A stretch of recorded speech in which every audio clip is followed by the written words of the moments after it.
Hello, bruv. We're back with more grandmother's stories by Emily Ward with the help of Francis B.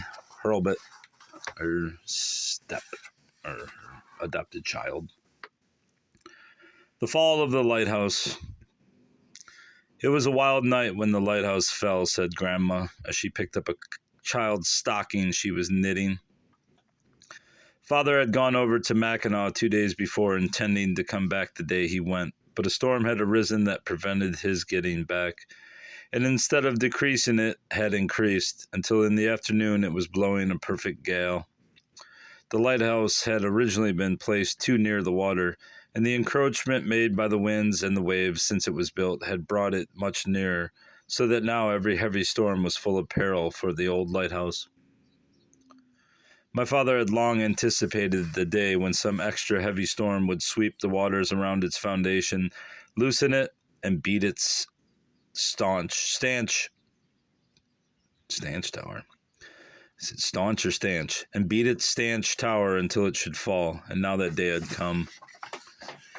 Bolivar and I were alone in the house, and there was no one on the island but the Frenchman, who was a great coward, and his Indian wife.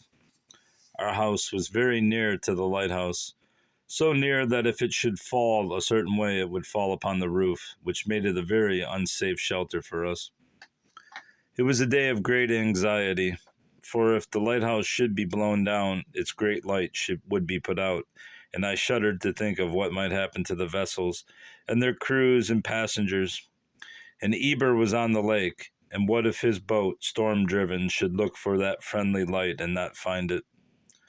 My heart was like lead as I looked out upon the boiling waves and the roaring wind and the driving clouds and thought of him. So I would not take down the lamps until the very last moment.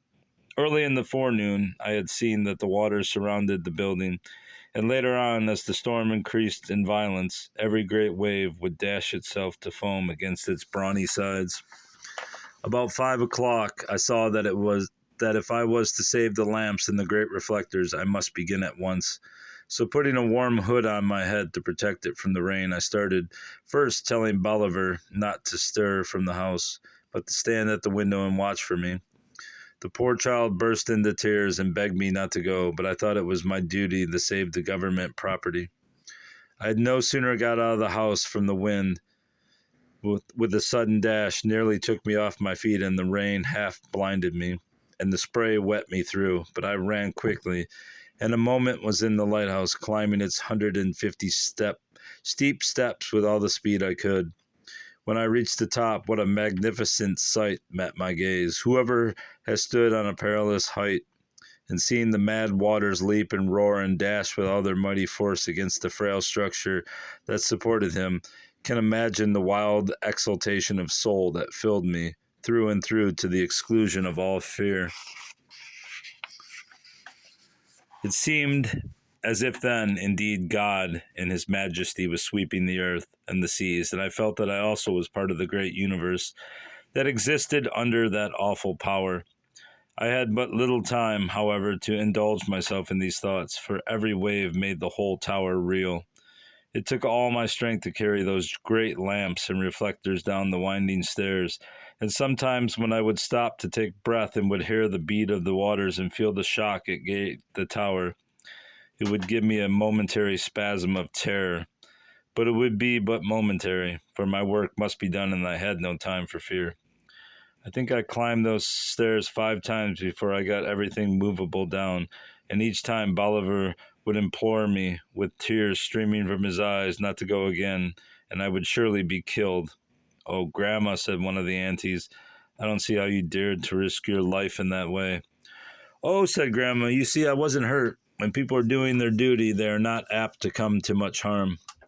The children looked at each other as if they could see that Grandma did right, but that it was an awful thing to do. "Well," pursued Grandma, "after I had got everything down, I changed my wet clothes for dry ones, and we ate our supper, and then took our places by the window to watch for the lighthouse to fall. I told Bolivar," I don't remember who Bolivar is. I probably should, since I've read this book 3 times, but I don't recall him, "that as soon as I said the word, we were to leave the house and go back into the woods, and that when the time came, he was not to speak one word, but hang on to my hand tight and follow me. He said he would. We had not long to wait. The night had come, the rain had ceased, and the moon gave such light as scurrying and wildly driven clouds would permit. Suddenly we saw a long zigzag line run from the tower's base to its top. I said to Bolivar, "Put on your overcoat and hat," and I put on my warm shawl and hood. Still we stood by the window. Another line shot up and around, and the tower tottered. "Now," said I, "Bolivar, come." He took my hand, and we went out the back way, shutting the doors behind us, and ran for the woods a few rods off. We had scarcely got there when, with one mighty crash, down went the huge pile of masonry, and the waves washed over the place where the lighthouse once stood. We could see that the house had not been injured, so with thankful hearts we went back, and Bolivar was soon in bed and asleep. But I could not sleep for thinking of the ships that were in peril, and especially of Eber, and tears that I could not restrain wet my pillow that night and succeeding nights.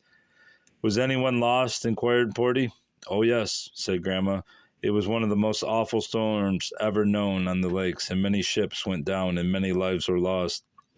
But no one was lost near Bois Blanc, or that I knew personally.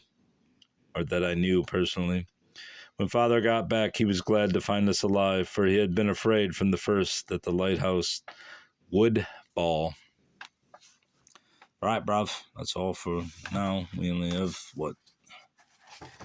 20 pages, 30 pages left. Probably five more readings. All right, goodbye.